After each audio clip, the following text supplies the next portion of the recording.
Today, you get to hear the fascinating story of one of my really good friends, Marc Goodman, who is probably the premier law enforcement consultant for cybercrimes. He is a subject matter expert. He is a former LAPD police officer. He is a consultant to just about every organization, every three-letter agency you can think of, and a lot of commercial agencies like SpaceX and all other groups that he's worked with. I had the pleasure of meeting him at a presentation, a small mastermind that I was at, where he blew away this group of entrepreneurs with telling us what is happening today. You know, this is a couple years ago, and he was predicting everything that we saw today as far as the rise of social media, the expansion of the internet itself, how that happened. You're going to be fascinated by that. Just remember, golf ball, the sun. You'll recognize what I mean by that. But Marc is just such a Renaissance guy. He is a author, a New York Times bestselling author of the book Future Crimes. And again, highly sought after. He was here in Vegas and was gracious enough to come in and do a live interview with me. And I really just look forward to it. He's been super helpful in a lot of other areas. He donates his time to various charities and organizations. We go over everything, including what's going on right now over in Europe. He has his opinions about a certain world leader, and you will hear that. But he's very passionate, and he's very concerned about you and your security, and he wants to show you exactly how the bad guys are using the web and what you can do to protect yourself. So without further ado, Marc Goodman. Thanks so much for agreeing to do this. My pleasure. I remember, it's so amazing to have this conversation with you right now, because when I met you years ago and heard your first presentation, right when Future Crimes came out, you gave a presentation to our group, and I remember like one of the biggest things, you told us what was happening with the internet. You said, hey, listen, things are about to expand. You need to understand how much information is going to be transferred there, how many things are going to change, and technology is going to explode. And I remember we were all sitting there, what do you mean? Right. Then you showed a graphic, and the graphic was, listen guys, I think it was Internet Protocol 4, right? Exactly. Internet Protocol 4 was the golf ball, and you go, we're jumping to Internet Protocol 6, and it was the sun that you showed us, like the quantum difference on there. And obviously now, since that time, social media has exploded. That internet's going to be big someday. Yeah, someday it's going to be a big deal. And we've had so many things happen. You were showing us the use of drones early on by social media groups, the uses of social media like Twitter to handle protests, how protesters were using it to watch the cops and tweet and everything. All that's come not only to fruition, but we have seen things where like unthinkable things have happened. We've seen people censored, we've seen people shut down, we've seen how quickly things can be turned on and off. Obviously we've seen all the manipulation that went on during COVID, and where we're at now, we're on the brink of a really dangerous situation with the Ukrainian, the wars that's going on right now. What has been the big change since you finished Future Crimes? And now you look at the world, how do you see things? Do you see like, I pretty much thought it was going to go this way, or are there some things that have surprised you? There's a lot to unpack in a very long question, but I'll try to answer it directly and then give a little background. Okay. Directly, I guess the two things that even I didn't anticipate is as quickly as things were going to be coming, they've come even faster. So that's one thing. The pace of change was exponential, and I'll talk about what that means. But it even surprised me how quickly a lot of these things arrived. The second thing that I actually predicted, but also came upon me more quickly than I anticipated, was sort of the information warfare. Fake news aspects of it all, what they call in the military cognitive warfare, right? So it's not warfare where we're dropping bombs on your house or hospital, like the Russians seem to enjoy doing. But they are actually, the war is for your mind, right? And what you believe. And when that's the battlefield, it's one that we're not really well prepared for at all. So those have been the two things that even I underestimated. Now I'll take it a step back and bring your audience along with golf ball to sun and what all of that means. Human beings, from Cro-Magnon man, Neanderthal, all of that stuff, we're basically operating with the same hardware and software that we had, hundreds of thousands of years ago, tens of thousands of years ago, which means your computer was a 286, then a 386, then a 486, then it was a Pentium, and then, it's the iPhone 1, 2, 3, 4, 5. We're used to things changing every 18 months, but the wetware, our hardware and software in our bodies and our brain hasn't been upgraded for millennia. So what does that mean? It means that we heretofore, like prior to this big technological explosion we've had in the past, X number of years going back, we'll say, to the invention of the silicon chip, right? So 40s, 50s, 60s, somewhere in that time frame. We have been very linear in our thinking. 1 + 1 = 2. And when you add 1 + 1 + 1, things go along pretty slowly, right? If you're going 1 + 1 + 1 to take to 100 gets a while. But when you go ahead and don't think or act linearly, but instead exponentially, things go really quickly. What do I mean by that? Well, 2 times 2 is 4. Double that or square that, boom, you're at 16, and then square that and square that and square that. The numbers, when you double each time, get really big, really, really fast. So, 2, 4, 8, 16, 32, 64, 128. We basically get to that number really quickly. That's the thing that most people don't understand about the advent of our technology in our lives. That's the thing that people really don't understand about the advent of technology in our lives, is that it's all subjected to the laws of exponentials. And the guy who laid this out the best was called Gordon Moore. He was the founder of the Intel computer chip company. He came up with Moore's Law, which I think you've probably heard of, which predicts that the price performance of a computer doubles every 12 to 18 months, which is, again, why we're going from iPhone 6, 7, 8, 9, 10 so quickly. And we tend to underestimate the power. When the very first iPhone was introduced by Steve Jobs, how long, 10, 15 years ago, that device that he could hold in his hand had more communicating processing power than was available to President Clinton in his first term, right? And when you think about the presidential comms that he had available to him, that iPhone had more processing power and now is in the hands of the general public. So that iPhone that we take for granted is a supercomputer. And so when you plot it all out, the linear world looks like this and the exponential world looks like this. Things are doubling ever so fast. And one of the ways we're seeing this, of course, is with the internet and the number of internet nodes, right? Initially, we thought of the internet as, our computers, and then it became our phones, and then it's our iPads. But now it is our cameras, our security systems, our automobiles, our street lights, our vacuums, our refrigerators, right? Everything has an IP address. And this is being made possible through a change in the basic language of the internet. In order for computers to talk to one another, or electronic devices to talk to one another online, you have to use what's called the Internet Protocol. It's sort of a computer language that they understand and share information with. As you pointed out, we've been using Internet Protocol version 4, which would allow for about 8 billion things to talk online at the same time. We are rapidly switching over to IPv6, Internet Protocol version 6, and that will allow for 78 octillion things to communicate online. So it's like 78 with like 9 zeros after it. This is, and of course none of us can understand what an octillion is. So a good way to think about it is today's internet is the size of a golf ball. And with IPv6, the number of internet potential devices we can have online will be the size of the sun.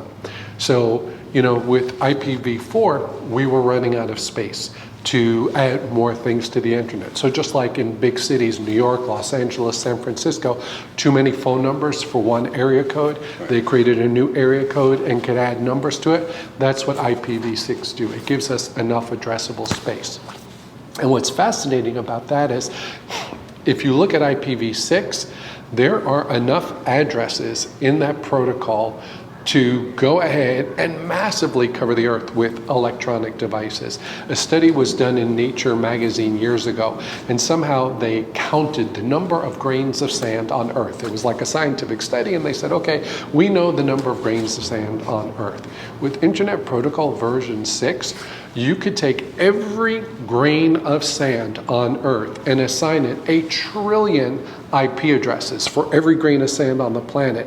And with IPv6, you would still have enough addressable space to cover a second planet Earth. Right? That's how much space. Now, what does all this mean? Like, okay, who cares? Well, what this should do is give you a feel for exponential growth, to give you a feel for how many devices we will have online. This is called the Internet of Things. And basically, what IPv6 tells us, what Golf Ball to Sun tells us, is that pretty much every physical device on our planet, from this table to this water bottle to your watch, is going to have an IP address and will be trackable, which means that now for the first time tables will be hackable, right? They'll be locatable. They'll be able to have a history. We'll know that this table was next to that table, was next to you, was next to the watch. The surveillance implications are phenomenal. The hacking implications are phenomenal. And the amount of intelligence and data that will be generated by all of this is quite frankly mind-blowing. So that's the background for all of this. You asked me a long question. I gave a ridiculously long and complicated answer. Well, it needs to be, because people need to understand, because it sets up everything. Because the premise of this is we look at self-protection. We focus on the self, your family, and your lifestyle. And all three of those areas get affected by what we just talked about. 100%. What are you seeing? I want to bring it to the personal. I want to bring, okay, what can we do? But when everything becomes trackable like this, I just see the idea of privacy is really going to become a foreign term. Basically, we're going to have very limited ability to have privacy. What do we need to be concerned about? It's fantastic when you have a surveillance system for your house, and it's great, and you can install it because you just put it here, here, and here. But what's the downside of that? The downside of that is that hackers can turn it on and see your wife breastfeeding your infant child, right? That's the downside of the baby monitor.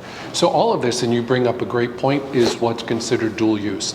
There is positive with all of this technology, and there is potential evil with all of this technology, and none of this is new, right? Fire was man's first technology, right? You could use fire to keep your cave warm at night, you could use fire to cook your meal, but you could also use fire to burn down the village next to yours. So it's dual use, and it's all in how we use it. The thing that's changing is previously, when the world was linear and not exponential, we had time to think, we had time to reflect, we had time to consider.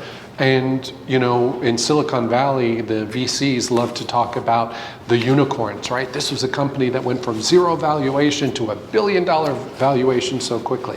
Think of Facebook and Netflix and Google and all of those. And it's great that, Facebook has over 1 billion users on it and did that within like a decade. But what are the downsides of that, right? That Zuckerberg goes ahead and controls a community of over 1 billion people. Does that make him a world leader? If so, who elected him? How did he get there? What are his powers? Zuckerberg in particular loves to talk about how Facebook gives people the opportunity to be their authentic selves and share it. If you've got nothing to hide, you should put it all out there on his platform. Which is amazing because, he doesn't mention the fact that the more you put out, the more he monetizes, the richer he becomes. That's the obvious part. And the other obvious part is Facebook and Zuckerberg think that privacy is really good for nobody, right? He thinks that you should live openly and your true authentic self out in public. And yet, when Zuckerberg bought his home in San Francisco for, $10 million, he decided that it wasn't private enough for him because he had a bunch of neighbors. So he bought up 4 or 5 houses around him in San Francisco and basically turned the block in a city, in the heart of a city, into a compound. So For him, privacy is important, and if you've got billions and billions of dollars, you can afford to buy privacy. So in the same way, we live in a world where wealthy people can afford health care, wealthy people can afford to be healthy, wealthy people can afford education, wealthy people can afford access to clean water and clean air in the way that big chunks of our planet can't. The same will be absolutely true with privacy, right? You will have the privacy haves and the privacy have-nots. Well, that to me is the idea that I'm seeing more of this class divide, which is interesting because being in the U.S. we have the illusion that we are still a classless society, but it's rapidly becoming just not true. And right. We saw, through COVID, we saw the decimation of a large portion of the small business community. Middle class took a huge hit. 100%. People aren't recovering from that, and the big aggregate groups like the Facebooks, they just got huge, and, yes. and so the divide is there. You see it in extremes in California. 100%. You saw the exodus from California, and then what's left is really just the ultra rich and the ultra poor. And you're seeing things happen in the U.S. that were kind of like unthinkable. And it sneaks up on you, right? It's not obvious. It's like it chips away, it chips away, it chips away, like boiling the proverbial frog in water. I'll give you just one other example. There's lots of insurance company now, I think Progressive is one of them and several others, where if you agree to let your insurance company install a black box in your car where they can monitor exactly where you are 24/7, how fast you're going, how much you apply the brakes, who's inside your vehicle, etc., they'll give you a significant discount on your auto insurance. It makes sense. They have better data. They can see whether or not you're a good driver. And so taken at face value, it's a good deal for everybody. Except that, what else can they do with that data? I'm not saying they do this, but for example, I know that companies like Ford and others also have tremendous access to your vehicular locational data. And when you go ahead and sign up, for whatever those entertainment systems are in your car or the like, the very first time you have to create an online account and you have to click and acknowledge things, and there's these 10,000 words terms of service. You're basically giving them access to your data and whatever they want to do with it. So think about this scenario where Ford is using your entertainment system in your car to know that, hey, Tim is at bars 7 days a week, from 8 p.m. until 2 a.m. when the bar closes down. I guess his health insurance company might like to know that because they're not going to write you that policy, or your life insurance company. So maybe he's not quite so insurable because we see every Tuesday at 2 p.m. he parks his vehicle in front of a therapist's office, right? Or we saw that he goes to a gun range, 3 days a week. Oh, he's got a gun. That's scary, right? So it's all of the unexpected consequences of this data that we don't even begin to comprehend, and that was sort of one of the major themes of my book, Future Crimes. Yeah, and the idea is, once it's trackable, and it's great, it could be the initial idea was very positive. Like, right. Let's look at social media. It was when you looked at like Twitter and everything, it's right. very, very positive. What they didn't anticipate, or maybe they did, when they started looking at the algorithms, they found, since they had to monetize and they needed eyeballs, and they found the most efficient way to make eyeballs is to cause conflict. Correct. And to encourage that, and to also, which they monetize, yes, right? They are monetizing conflict. And they realized that's the more, I forgot, it was like something like if you put a negative headline, right. in for a particular group of people, right. that think a certain way, you put a negative headline, like if you have a pro-Trump group and you put right. an anti-Trump thing, you're going to get 9 times the response that you would right. if you put something positive that the group put there. So now it's actually higher than that. I think it's like 20 or 30 times. God. So you get these echo chambers that we're doing. We're seeing the results of that right now. We're living within it. But we don't have the power. We as normal people will not have the power to really make a big difference. We can vote. We hope that'll go. But we've seen all sorts of issues. How do we navigate our world? What are the things that we have to sign up for some of these accounts. We have to do all these things.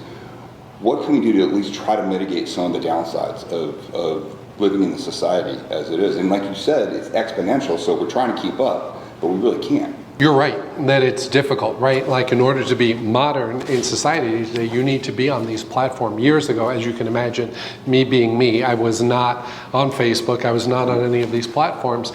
And I started to realize that that had an impact. You know, I saw one of my friends at work on Monday, and he's like, "Why didn't you come to my birthday?" I'm like, "I didn't know it was your birthday. Why didn't you invite me?" He's like, "Well, I posted it on Facebook," right? I'm of a generation when your buddy would call you up and say, "Hey, we're having a birthday party." Or years ago, they would drop an invitation in the mail, you know, a billion years ago, right? I'm not on Facebook, therefore I didn't get to go to the party. I'm okay with that, personally. And so what I would say is all of these systems are built to your detriment, right? You get free likes, you get free clicks, you get silly cat videos, and Mark Zuckerberg becomes a billionaire en route to become a trillionaire. So this old saying, and I had this in my book Future Crimes, is if you're not paying for it, right, you're the product. Right? If you are not paying for something, you are the thing that other people are selling. And that's definitely true with Facebook and Instagram and all these other social media. And then you get to other ones like TikTok, and it gets even more complicated because that TikTok is owned by the Chinese government. TikTok has direct oversight by the Chinese Ministry of State Security. It has been reported, and in fact I saw the report because it was an open source report, that China specifically, the Ministry of State Security was working with the parent company of TikTok to hire an open source collector who would identify US DoD soldiers, Department of Defense soldiers and personnel via TikTok that the Chinese could then target for espionage operations. So as bad as it is with these American companies, right, and it's really bad, it's even worse with these foreign-owned companies, right, where they have access to all of this data and people are sharing, and not even, you know, they think they're sending out a cute little video, but location services are enabled and you're sending it from your military base, right? There was a company called Strata that a lot of armed forces personnel use and other athletes use. Basically, it was sort of like an app that could track you when you went on runs. You go on your run around the base and they can track you. Well, it turns out a researcher in New Zealand was able to uncover several hidden black sites being used by US soldiers through their Strata data. All they were doing was posting, you know, their runs online. And this guy's like, well, you know, nobody in this country is using Strata, but here in this black location, you know, people are running and using this all the time. So everything from your Fitbit to your Apple Watch is revealing stuff that you don't understand. Another perfect example, Apple Watch, it's great, I love it, I can do this, do that, whatever. There were a couple of hackers, probably, this is going back 5 years ago, so it's been possible for a long time. It turns out that your Apple Watch has an accelerometer in it, and that tracks your movements. Very good for exercise maintenance and all of that. But a hacker realized, well, if I had access to Apple Watch and all of its data, what else could I do? And he realized, well, your Apple Watch has got, you know, GPS in it, so I can geolocate you. Well, where would it be really interesting to geolocate people if I wanted to steal money from them? Oh, how about an ATM? Well, it turns out there's a global database of ATMs and GPS coordinates. And he went ahead and uploaded that in his hacking algorithm, and anytime an Apple Watch went ahead and showed up at an ATM, like he could get an alert on the hacked watches. And then what was the next cool step? Well, it turns out he's going to need your ATM PIN number in order to get in. Well, when you go ahead and punch in your number with the accelerometer on your wrist, he with like 98% accuracy could reverse engineer your PIN number. Right? So unintended consequences. So to your question before, how do you live in a modern society with all of this tech around us? I think it's incumbent upon you to understand. Right? Most of us, you know, the biggest lie, as I wrote in my book on the internet, the biggest lie on the internet is I have read and agreed to the terms of service. Oh, yeah. Right? Nobody agrees to them, and that's why people are quite happy that these big companies can say, well, no, you agreed to that in the terms of service, and you agreed to arbitrage, and you agreed to this, right? Bullshit, right? You should not agree to any of that. You should read that. You should understand what you're giving up. and what you're giving in. And to that end, since I know nobody is going to read like the terms of service, I forget which company it is, I think it's PayPal's terms of service, were something like 36 or 37,000 words. It's the longest in the industry, and it's actually longer than Shakespeare's Hamlet. Right? So Hamlet has fewer words in it than PayPal's terms of service policy. So since I know that people won't be going ahead and using or reading the terms of service policy, here's the simple out that I give people: lie, right? Don't give them if somebody asks, like, you'd be surprised how many places you go ahead. It's like, well, what's your name, your address, your phone number, what's your social security number? You know, people, we're just sheep, right? We get asked for a question and we fill it out. We did, I feel like I can say this. I'll say this. I was at a very large conference for a preeminent federal law enforcement organization in the United States. And we just wanted to see if we could mind hack them. And so we went ahead, and at the front door of this conference, we set up a table. Like, it's a full conference. We just show up with a table. We opened up the table, and we put a sign up that says "Sign In." And we took two very young, attractive women, and we put them in front of the conference, and we had a clipboard. And it was like, name, badge number, federal law enforcement agency employee number, home address, social security. And even these guys, as experienced as they are, just gave it up. These two women had nothing to do with the conference, right? So if I wanted to go ahead and target federal law enforcement officers at a military conference, DOD conference, military contractor conference, shooting conference, tactical conference, you could try the same exact trick. So we're sheep, right? Don't be a sheep. Every time, you go to Best Buy, oh, can I get your phone number? No. What? Like, they look at you like you're some social miscreant. No, you can't get my phone number. 25 years ago, I didn't give my phone number to Radio Shack when I went in to buy a battery. I remember that. Yeah. They were the first ones that were really... They were the first ones because they knew if they had your phone number and your zip code, they knew exactly who you were, and they could track your purchase patterns. So the short answer is lie, right? Lie. Just one way for you to hide in the noise is through disinformation, right? Now, this is not actually a foolproof system. There's not actually a foolproof way to do it because all of the bells and whistles on your phone and on your watch, they're going to reveal you anyway. So even if you write down that your name is Fred Smith, right, they'll be able to geolocate you at your literal address. They know from all these other databases who lives at that address, whatever. So it's not foolproof, but why make it easy for them? Right. Yeah, and that's, what's so hard is when the convenience that's offered by the technology absolutely is so alluring. People would kill their mothers for convenience online. It's like, I'll save 10 cents. Oh yeah, I'll go ahead. Yeah. Well, it's and now with COVID, what was fascinating to me in COVID, I have some of my clientele, we section up our data, and some of my clientele are older. And these are people that they'll still buy DVDs, they'll still do stuff like this. What's fascinating is COVID forced them to get much better on the technology. They're doing Uber Eats. My parents were 80. They were doing Uber Eats. They were doing this. They were doing things they never did on their phones before. So they gave up a lot of information. There was a lot of just horrible things that happened to a lot of elderly people. Yes.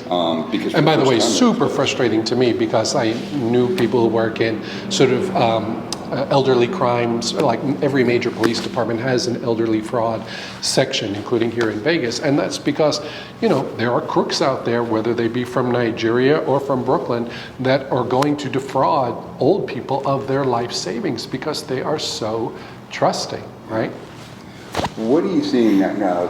It's funny. Everybody's, we're right on the brink of drone deliveries, and drones are being... It's already happening. I'm surprised how quickly law enforcement is starting to use it now. Here in Vegas, they got their first big drone unit that they're doing.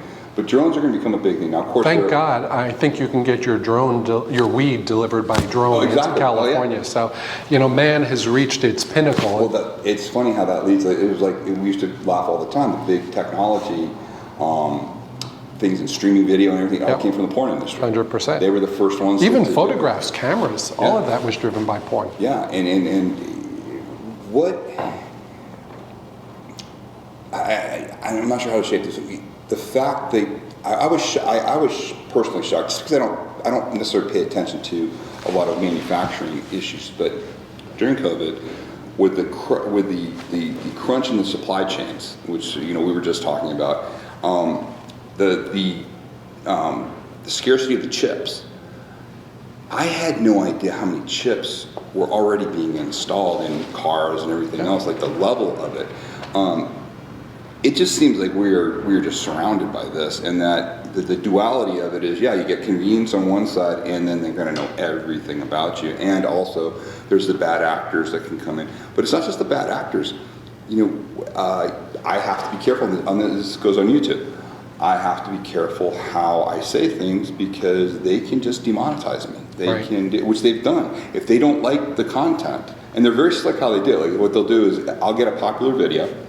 There'll be nothing really bad about it, but we'll be talking about self-protection or something like that. They don't like it. What they do is they say, hey, we reviewed your video. They wait till it gets popular, and they go, we review your video.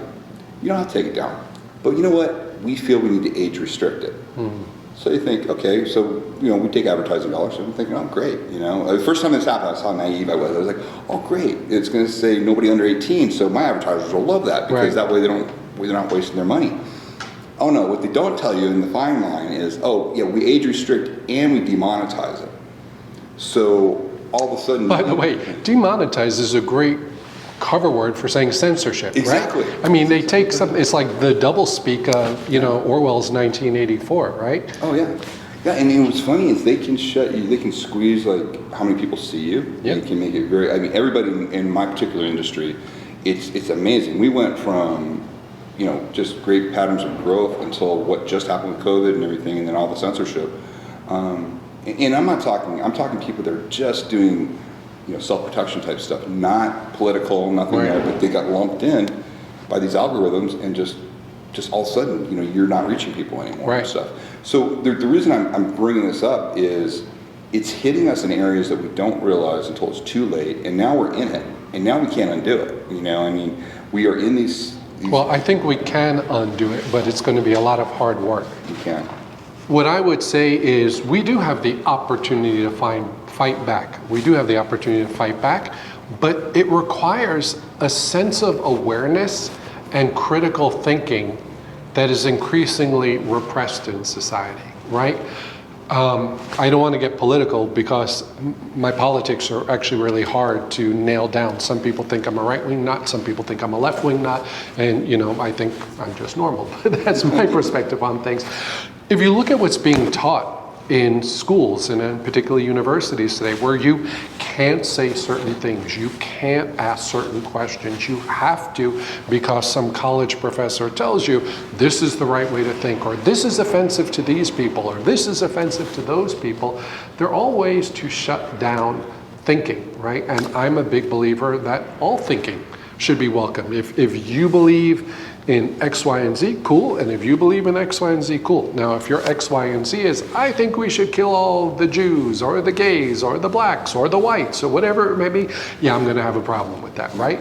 But normal, like people, I think, can have discussions. But I think the impact of an education system increasingly that places the emphasis on not offending people as opposed to learning and actually teaching people critical thought. Like if you look at the increasing number of books that are being banned on both sides, crazy people on the right, crazy people on the left, like that's just nuts. Some of these books are classics. So I'm a big believer in having an analytical mindset. And that doesn't come naturally. It's not something that you are necessarily taught in high school or in college or in the military, right? I mean, you have vast military experience, right? So there's a group of people who are told, you're the class of people who do what we tell you, right?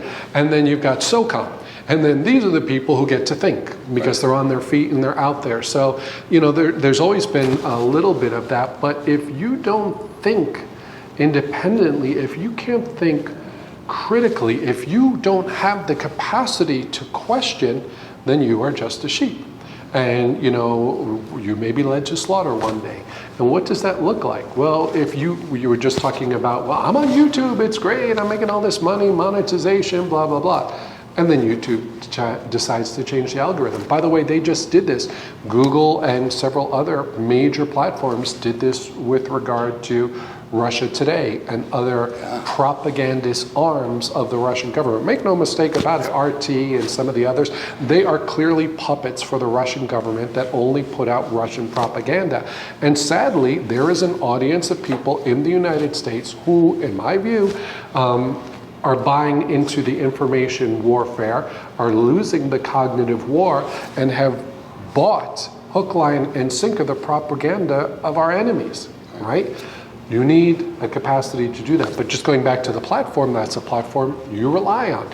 And all across our country, all across the world, we have supply chains that are at risk.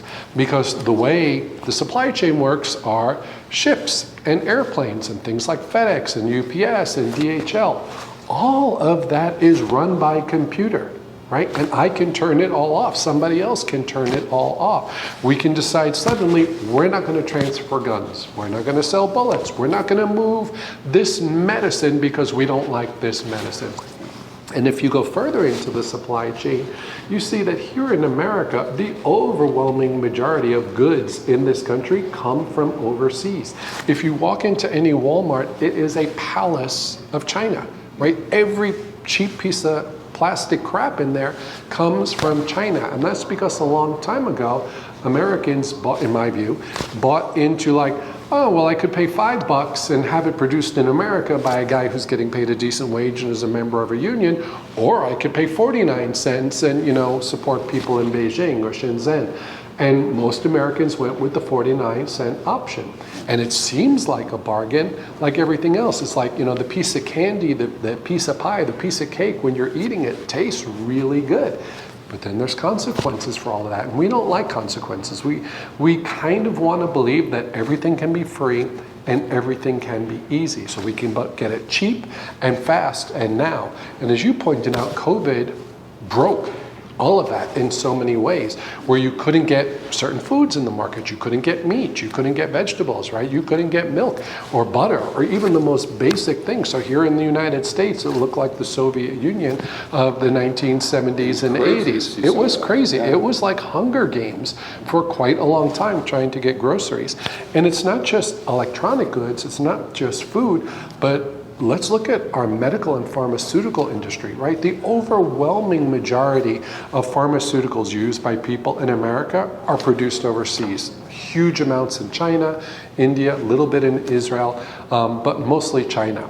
And so what we saw in the age of COVID is we really need N95 masks. The Chinese were like, we need those more.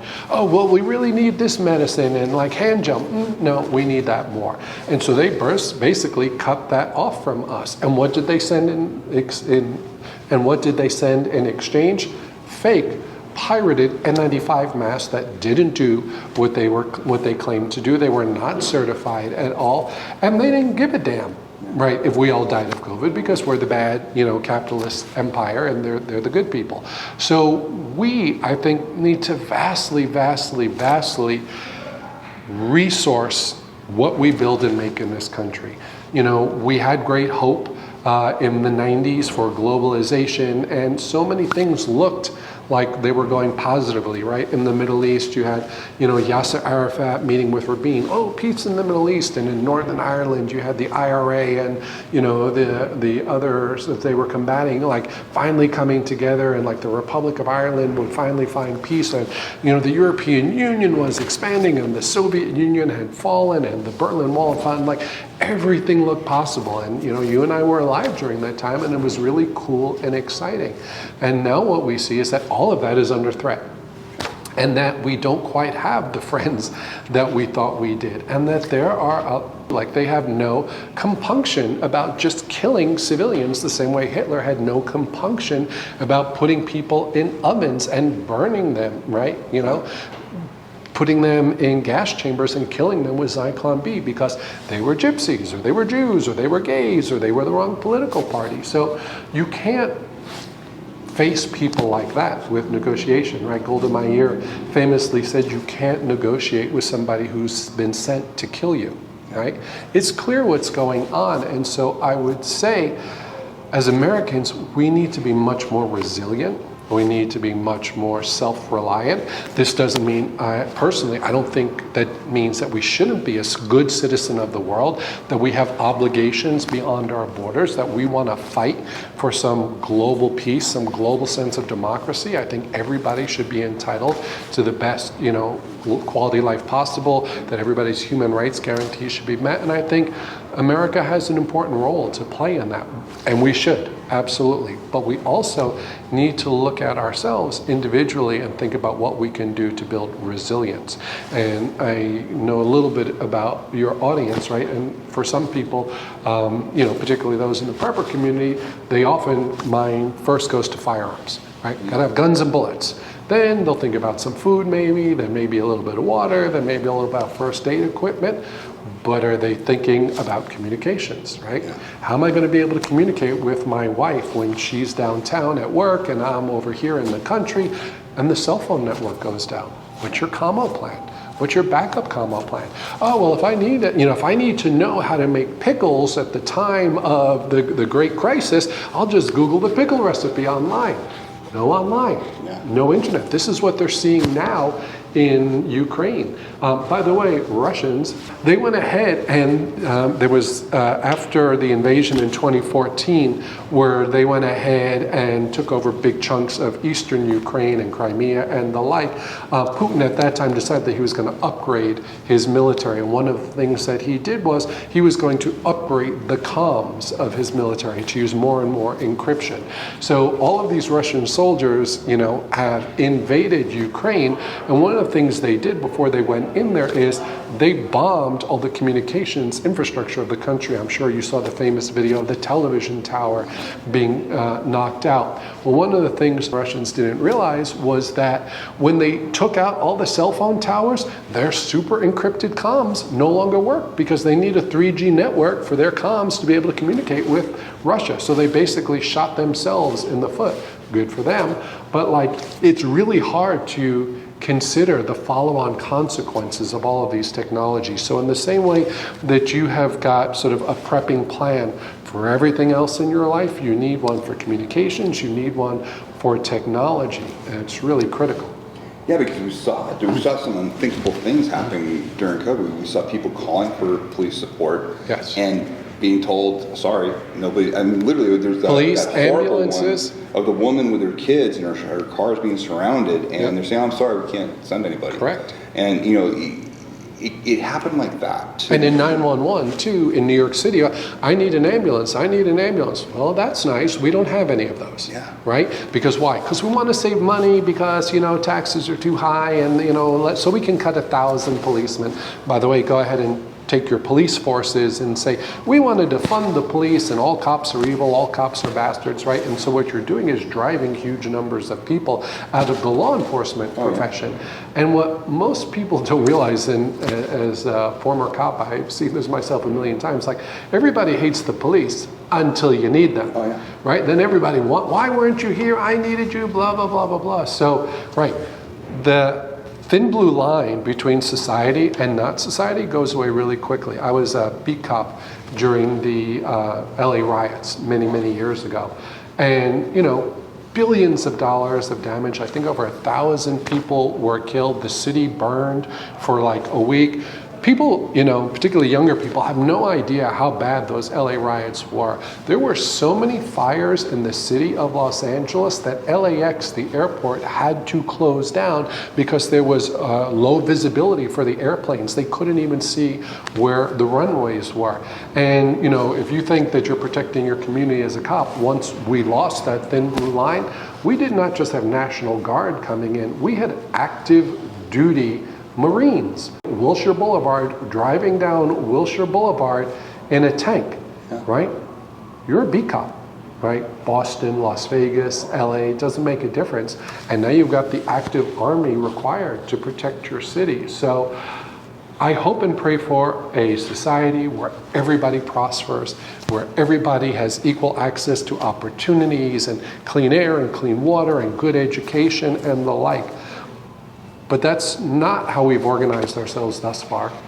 And the opportunity for things to go sideways really, really quickly is something that most folks don't grok.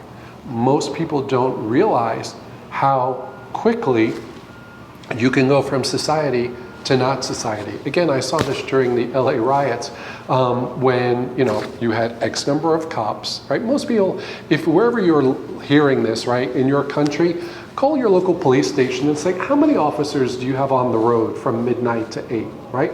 There were big chunks in LA where we had 4 cops. Yeah. To cover that part of the city, right? And during the riots, it really struck me what the thin blue line meant. And it struck me what was one of the core tenets of the LAPD, which is like, the people are the police and the police are the people. Right? In other words, cops come from your community and cops police the community, and we're one and the same. But during the LA riots, what struck me is in a city like Los Angeles, you'll have 1.7 cops per 100,000 people, right? You can only be in charge when everybody wants to play along. The minute those 100,000 people decide that 1.7 cops are no longer in charge, it's game over, right? I mean, I walked into Circuit City's department stores where like everybody, there's 1,000 people inside of Circuit City going back to the, LA riots. Everybody's getting a free television, and it's me and my partner. Yeah. What are we going to do? Nothing. You can't do a damn thing, right? Yeah, and that's that was to me was the big thing that I got over this, was just a reinforcement of how quickly society goes. It was so funny, not funny, but I had a lot of experience in other countries, third world countries that were in there, and I saw it all the time. I saw Venezuela go quick. I would always have this illusion that it would never happen in our country, and I saw some of the stuff happen in our country that went beyond what I saw in some of these third world countries, and the other problem is our population was, at least those populations were used to it. They have a history of that stuff happening. We're not used to this at all. And the response that I've seen has been almost lackluster in some ways. People have almost just kind of accepted it, and everybody's relying on hope. Hope is an excellent plan. Oh, yeah, exactly. The interesting aspect of your career, too, is you're brought into conferences where absolutely influential people are there, and they talk about all the benefits of technology, and rightfully so. There's a lot of great things to talk about. And you come in, and I wouldn't say throw cold water on it, but oftentimes people don't think about the other side of the coin with technology and how it can be used against you. And you've done a really effective job of bringing that up to people. After what we've been through now, yes, we can minimize how we use the technology. So if you're advising, maybe a church group or a family or something, they're saying, hey, we want to just make sure that we minimize the chance of cyber hacking or being shut down. What would you say, just in day-to-day technology, what are some of the basic things people can do to take care of? Obviously, lying on some of your stuff. There's no reason to give real information on something that's not important. I get that. But if you're gonna employ some of these technologies, some people can't afford. Their work is going to make them use a certain phone or something like that. What are basic things that you just need to be aware of? I mean, people will sit there and say, "Well, I'll use encrypted communications, or I'll use some of the new apps and stuff like that." Or the illusion is, if I have an iPhone, I'm really protected, and Mac makes better products. They're less likely to be hacked and stuff. What have you seen in this, and where do you see people? I guess my 2 pieces of advice to avoid these types of risks is never own or use anything that has a battery or plugs into an electrical socket. And 2, don't ever connect to the internet. And I think if you do those 2 things, you should be fine. That's what I figured you could say. Yeah. Then you should be okay. Yeah. Any problems with that strategy? That's what I'm saying. It's just that is it, because there's no way around it. It turns out actually there are a ton of really good things that you can do. Most of the hacking that goes on today is carried out by bottom feeders, meaning that people who are not very sophisticated at all. Today, going back 25, 30 years ago, there were hackers that sat in their mom's basement and put fingers on a keyboard and went after you or went after your bank account and the like. Today, that really doesn't exist. The overwhelming majority of attacks that are taking place today are scripted. They're being carried out by algorithms. In other words, this is like robotic crime. They will write scripts that will automatically send out, we all have thousands and thousands of spam email messages, spam text messages, WhatsApp messages, Facebook messages, and all I want you to do is click. Because once you do, it'll download the malware. And once the malware is on your computer, it'll say, oh, does he have, or on your phone, does he have the Bank of America app? Does he have the Wells Fargo app? Does he have this app? And it'll just look for those holes. And it's all scripted. So since 98% of the attacks are scripted, all you need to do is use what's called good cyber hygiene, right? There have been studies done both by IBM, there was one done by T-Mobile, and there was one done by the UK and Australian Ministry of Defense. The numbers vary somewhat, but the conclusion is that if you take basic cybersecurity hygiene steps, you can avoid 85 to 95% of the risks out there. So small steps make a huge difference. Would you like to know what those steps are? That would be outstanding. Well, if you buy my book, Future Crimes, they are all listed in there. No. It's kind of what I call the update protocol, UPDATE, and if you follow these steps, you can really reduce your cyber risk by 85, 95%. This won't help you if you are a head of state being targeted by the Chinese or the Russians, right? They use more sophisticated techniques. But for the average person, this will make a huge difference. And your trick is just not to be the low-hanging fruit, right? There's a reason why we lock our doors when we go to work in the morning. There's a reason why we don't leave our keys in the car when we go to the shopping mall and leave the car running. Those are the basic steps, and human beings understand how to do the basic steps in real space. It's time we learn how to do them in cyberspace. So the key, number one thing that you can do to protect yourself is to update your software regularly. Update, that's the U in the update protocol. Why? You've, I'm sure, received messages from Apple on your phone or from Microsoft on your computer that says, oh, new update available, update to version 12.3.2 for enhancements, right? Update your software sounds like a very positive way of saying, holy crap, our old version of software was riddled with bugs, hackers broke in, we just discovered it, and so now we're going to offer you an update. What they're not saying is you were totally hosed before, right? So every time you do an update, you are locking down your computer. There was a study done by NTT Docomo, the Japanese telecom company, years ago, and they found that some huge number, I want to say like 80% of virus attacks using exploits that were over 2 years old still work today. In other words, if a hacker created 2 years ago a virus, 80% of the, if he created a virus in 2020, it would still work in 2022, 80% of the time.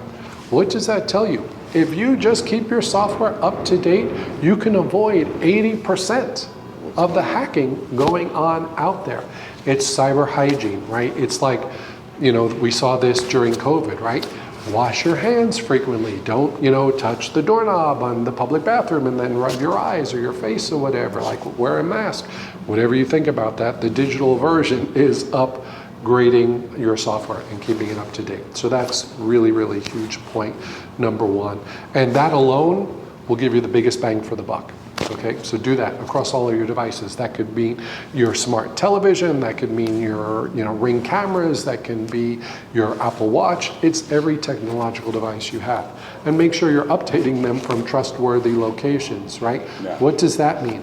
If you get a email that says, oh, your Wells Fargo app is out of date, click here to update it, you'll be taken to a fake or false Wells Fargo site. Oh, to upgrade, please put in all your banking information, right? Those are called phishing scams, and bad guys are super good at them. So anytime I'm told that, hey, Apple's got a new update, Microsoft's got a new update, it's update 10.12.6, I don't click on anything. I go to the Microsoft website, Microsoft.com, and I go for updates. Right. And if I see that they've actually published an update 12.3.1, I will then download it from the Microsoft website and deploy it, right? So updating is key. So that's what the U is for. P stands for passwords, right? Everybody has passwords, right? There have been studies that show that on average today, the average American has 210 online accounts. And you may think, I don't have 210 accounts. Well, when you add up Instagram and Facebook and your bank and your kid's school and your health insurance and your life insurance and this and that, 200 passwords. We can't remember them all. So what do? We just make our password 123. Yeah. And then we're safe because we can always remember it, right? Wrong. That is a really bad tactic. In the old days, hackers used to have to guess at your password. Now, like the attacks themselves, cracking passwords, hacking passwords, guessing passwords is fully automated. And this can be done with phenomenal computer power using cloud computing. So if you have a password that's 5, 10, 20 digits long, it is really easy for me to crack it if I want to get in. The other thing that happens is if you, like most Americans, something like 95% of people reuse their password across multiple sites. Yep. I'm sure we remember when T-Mobile got hacked, and when Yahoo got hacked, and when Target got hacked, and when AT&T got hacked, and when Aetna Blue Cross got hacked, etc. It's Anthem Blue Cross got hacked, right? The problem with that is that if you use the same logon on password for all of them, if you're hacked through your health insurance at Anthem Blue Cross, right, or at TransUnion or any of the other big databases, what the hackers do when they download those 1 million or 10 million or 100 million records is they will then write scripts to take Tim Larkin's logon credentials and try it at Bank of America, and try it at Citibank, and try it at Wells Fargo, and it's all automated. So once your credentials leak. Once your credentials leak at one place, they'll be used all over. So if you use the same credentials, you're just completely screwing yourself, because then it's not like one account getting hacked, it's like 200 accounts getting hacked. So that's something to think in mind. If you want to know whether or not you've been hacked, and maybe you'll do this online, you can do this yourself if you want to show it to your customers, or you can cut this if you don't want to. But there's a website called HaveIBeenPwned.com. Have I been PWNED? Pwned is sort of hacker speak for owned, right? You've been hacked. If you put in your email address at Have I Been Pwned, you'll see, oh yeah, your address is out there on these 27 different hacks, and you may not even know about it. So always use different logons for all your different accounts. Now you're saying, Mark, I've got 210 accounts. How can I possibly keep track of them all? You should use what's called a password wallet, right? There are lots of password wallets out there. What it is it's basically an app where you can store all of your passwords and logon information so that you can have different ones for each website. Now you're thinking, oh, what happens if that one gets hacked? And fortunately for the reliable companies, that hasn't happened. They have pretty darn good security. The other thing to know is that you should only use trusted password managers, because there was one app in the Google Play Store called like bestpasswordmanager.com. It had over 1 million downloads, and it was created by organized crime, right? So you need to know who's behind every app you use. In the same way I told you, you need to understand the terms and conditions of everything. Yeah. If you go ahead and see something like best new password manager, best new financial account manager, whatever, the first thing you should do, since you probably don't have the skill set to go in and decompile the tens of thousands of lines of computer code in the app, is to see who released this app. And if it's like some weirdo company in Siberia, then you may not want to go ahead and download and use it. So to help people, there are two companies that are well regarded and recommended.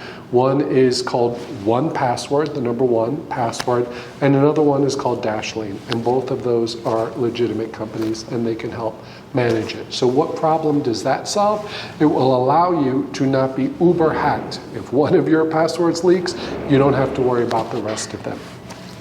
But even that's not enough, because it turns out people can hack your computers, they can hack your phones, and they still may be able to capture your logon and password.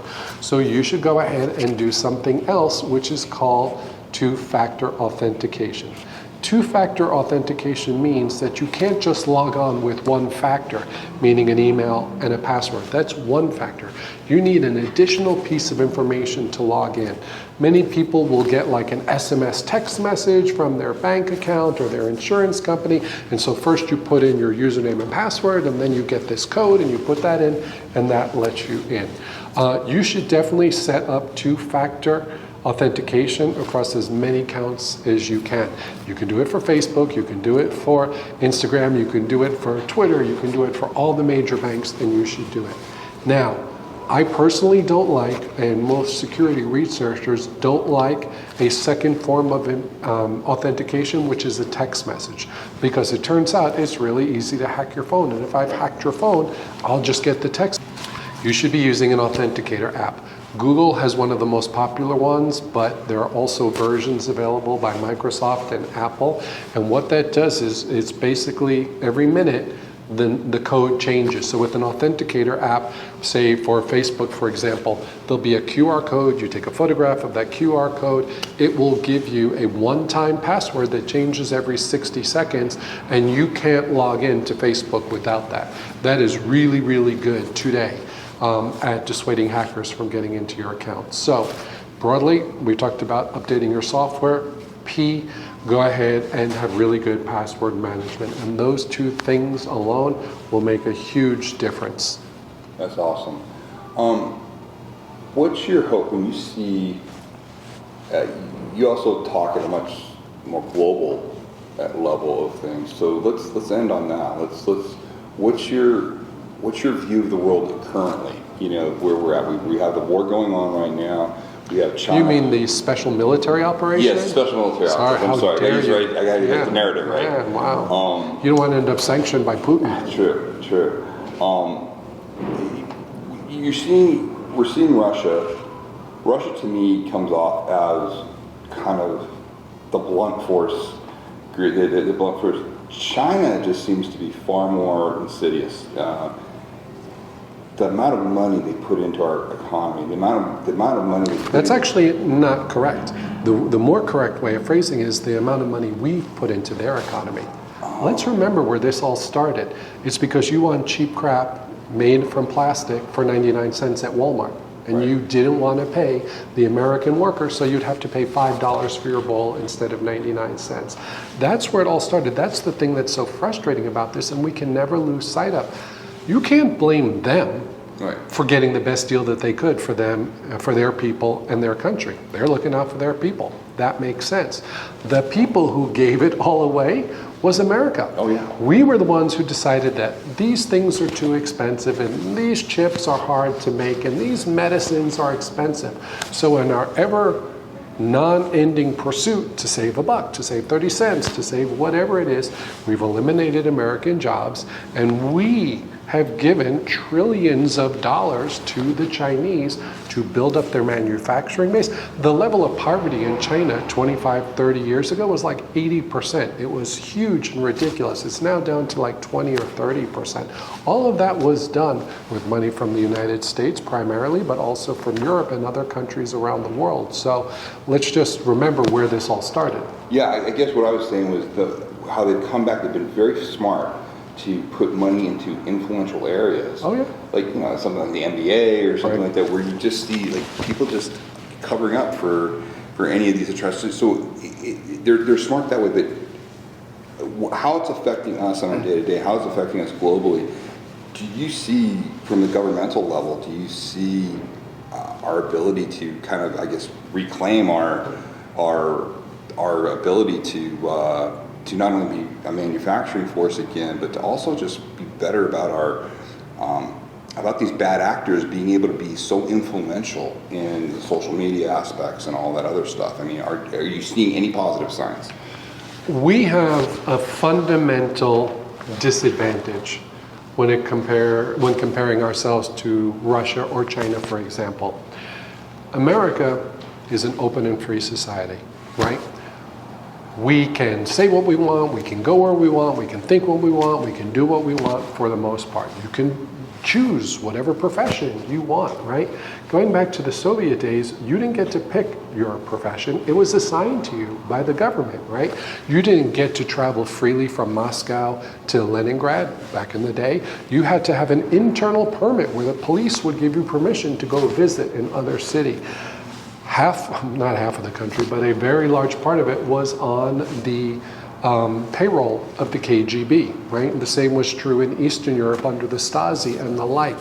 As a result of that and other elements of Russian history, they have an extremely suspicious mindset, right? They don't trust anybody, they trust their family and their close friends, and that's it.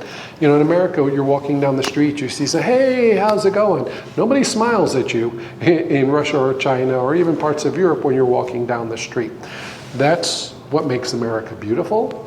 That is one of our greatest strengths, but it's also our Achilles heel, because that means that when Chinese spies, literal spies from the Ministry of State Security, the Ministry of Public Security, embassy officers and the like, come to Americans, they can operate freely. They can do whatever they want. They can talk to Americans who don't have any sense of counterintelligence, who don't have any sense of suspicion most of the time, and will just share whatever they want. And so the Chinese, you know, like all espionage services, have really good go-to plays. Like, if you are working on a super cool technology that they want access to, they'll do their research. Oh, well, how could I possibly learn about this great American researcher at MIT? Well, in China, good luck figuring out who that person is. In America, put their name in LinkedIn, right? We self-report all of this. Look at their Facebook feed. Oh, you see that this guy, oh, he likes younger women. Okay, good. We'll send a younger Chinese woman, you know, to hit him up online. They start talking. Could even be a dude on the other side. They'll start talking. They'll invite him to Beijing, and before you know it, he's spilling everything. The Russians do the same exact thing. So they have that closed, suspicious mindset, which is kind of a crappy way to live life. People in the security services, national security community, military community, we have a little bit more of that mentality, but it protects them, because for US spies, for US national security elements to operate in China and Russia is nearly impossible, right? Their societies are so closed, the American sticks out like a big sore thumb. So that puts us at a disadvantage. With regards to Russia, we have very little to fear. You know, people may hear that, but they've got nukes, blah, blah, blah. Yep, they do. A few years ago, the average life expectancy of a male in Russia was 55 or 56. Economic and population statistics for Russia mean they will die out, right? They're not going to be the great threat that concerns the United States, which, by the way, Putin understands from a demographic perspective. Their population is shrinking, which is why they need to take over Ukraine and Crimea and all of these places, because otherwise they're just a failed petrostate relying on dead dinosaurs in the ground to fund whatever silliness they want to get up to. That will end as we transition away from carbon-based fuels. That also will have a great effect in all the wars that we fought in Iran, Afghanistan, and elsewhere. Those were basically oil wars, right? So once you don't have to fight over dead dinosaurs in the ground, it really opens up a lot of opportunities for how we choose to spend our money. And so I think the end of the petrostate will be good for America. They do have nukes. They have a crazy man in charge of the nukes. We'll have to sort that out. And frankly, I don't personally have a good answer to that, but I know there's lots of people thinking about it. On the China side, it looks completely different. So I think serious players don't view Russia as an existential threat to the United States. They can be a pain in the ass. They can stick their finger in our eye all over the world. And if you think about what Russian foreign policy is, they don't have any goal except to oppose and annoy the United States, right? They're not, what was the last greatest Russian invention after Tolstoy, right? Dostoevsky, Tchaikovsky, whatever it is. Like, what great thing has Russia contributed to the world in that past century? Nothing. Oligarchs, right? They go out and buy big yachts and Gucci purses and things like that. They get all that, which is why so many young plugged-in Russians are trying to flee the country. That's not true in China. China's population is 4 times the size of the American population, right? China's military, one could argue, is almost every bit as good as the Americans. Certainly, I can tell you in the cyber realm, they're every bit as good at the Americans, and they have something that we don't, which is size. Right? When I wrote Future Crimes, one of the statistics I put in the book is that in China, they're very, very concerned about internal dissent. If people say bad things against the Chinese government, they want to censor that right away for the same reason that Putin does. They don't want people getting ideas, because when people get ideas, they overthrow governments. Look at how the United States was founded. Oh, we want to have our own religion. We don't want to give the king our money. We want taxation. You know, we don't want taxation without representation. And you have a revolution. So the leaders in Russia and China and understand that, and so they've basically outlawed all ideas that challenge the mainstream there. And that's how they stay in power. When I talk about the Chinese cyber advantage, there are a huge number of police officers and the like from the Ministry of Public Security whose job it is to monitor the Chinese internet.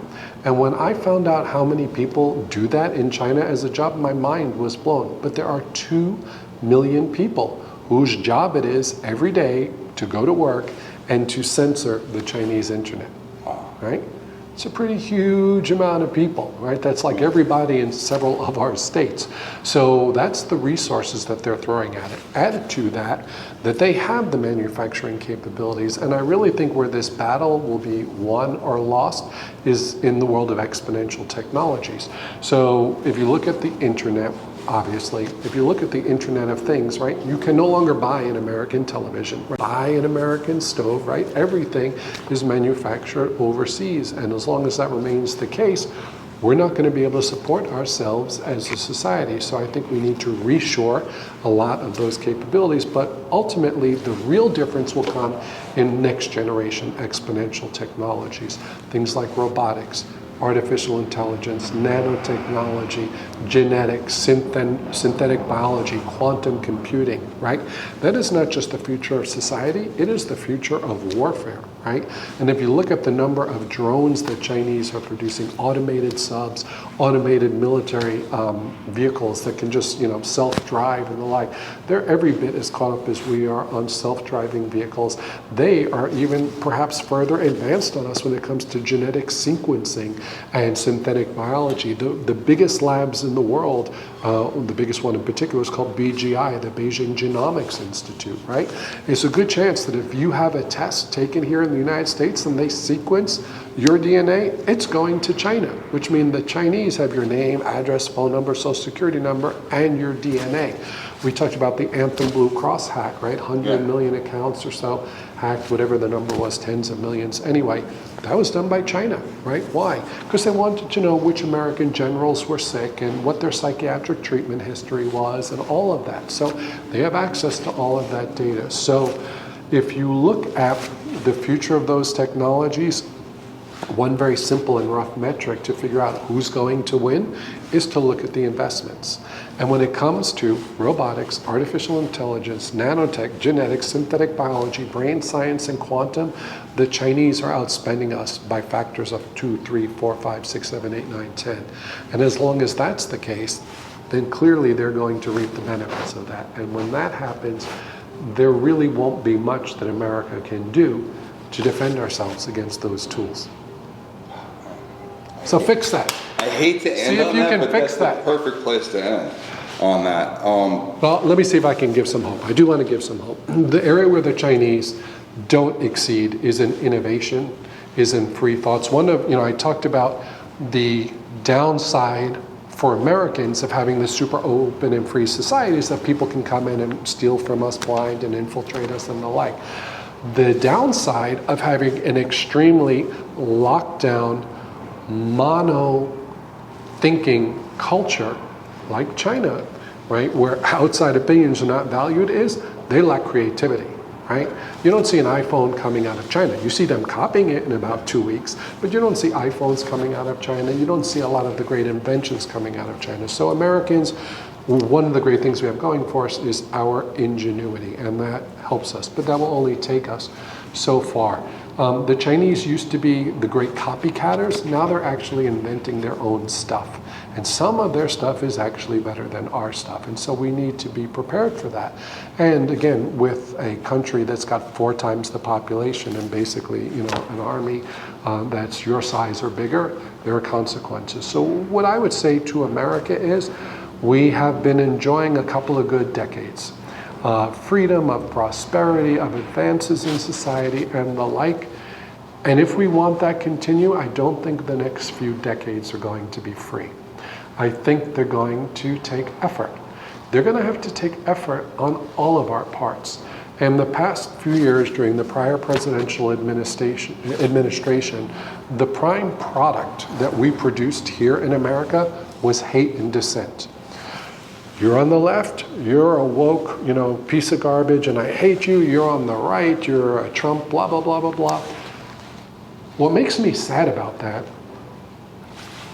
not just the fact that Americans have turned on each other with such vitriol and such hate, but that it was all orchestrated by Russia, right? This was their massive success. This is their information operation. And by the way, the Chinese do the same exact thing. All of those troll farms that are putting out these fake reports, to your point earlier on in this conversation, that are just meant to generate outrage and hate, check. Super successful. One of the most interesting cases of this, just to show how sophisticated it was, that I saw several years ago, is there was I forgot what it was called. It was not a Nintendo game. It was a real life game where people would show up with augmented reality and the like. Pokemon Go. Thank you.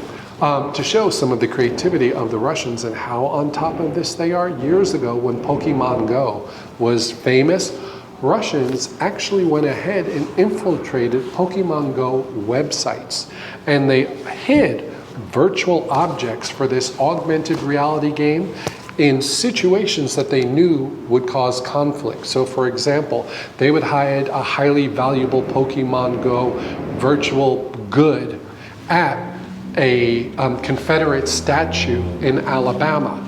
And then they would post about the fact that this was available on a Black Lives Matter website, right, with black gamers. So they would try to encourage African Americans who are anti-police and don't much care for the Confederacy to come into where like the Confederate monuments are and to generate that friction and hopefully a shooting and somebody will die. So we have been puppets whose strings have been pulled by puppet masters that we don't see or know overseas. And part of it is enabled by the Zuckerberg machine and everything that he's created in social media. Part of it's China, part of it's Russia. But we have gone along willingly up until this point. So I guess the best outcome potentially of where we are now, and something that might give me hope, is that Putin, and to a lesser extent Xi, have shown us that there is a common enemy for America, right? Whether or not you think, your kid is transgender, should be transgender, isn't transgender, I don't really care, right? You live your life, let your kid be happy with their life, whatever it is. That doesn't hurt me, right? What hurts me is Putin marching into Paris and then into London and eventually into Boston, right? So those are the things that really matter. So I think that bringing us together, we have in these coming decades to evaluate where we've been and choose for ourselves a better future, a different future, a brighter future, a more resilient future, and one that we are as individuals in control of. And if we can do that, I think our future can be really bright indeed. That is a way better way to end this than stuff. Yes. Hey, thank you so much for your time. Please, everybody, Marc's book, Future Crimes, is outstanding. We're going to put everything in the show notes for you. I know we talk about physical security all the time. This is one area that it can turn your life upside down just like that, and it's effortless on the part of the perpetrators. So please take this information, and please send us your questions, because I'll be able to get these off to Marc. But you've requested this, and we finally got a chance to sit down with Marc, so I appreciate it, man. Thank you, Tim. Thank you. Can you tell the man is passionate? Really enjoyed talking with Marc. He's a fascinating individual. Make sure you get his book, Future Crimes. It's absolutely outstanding. Also, check out his contact information, and, anything that he puts out is absolutely worth seeing. So again, I hope you enjoyed that, and I hope you're taking your security, in the world of social media seriously. Because folks, I'm telling you, this is where it's happening right now. This is where I'm seeing the initial setups for violence oftentimes are happening via these avenues. And they can get a hell of a lot of information from you. So please take to heart what Marc had to share. And listen, if you're ready to put together your self-protection strategy for you and your family to minimize the chance of violence coming into your life, go to timlarkin.com and go to get our free training that I put together specifically for this information. It's absolutely free, and you guys will, again, learn to make a life that will minimize the chance of violence entering it, and that's really important. Also, please subscribe to this channel, tell your friends about it, share it, make comments. It really, really helps us grow, and we grow because of you guys. So until next time, stay safe.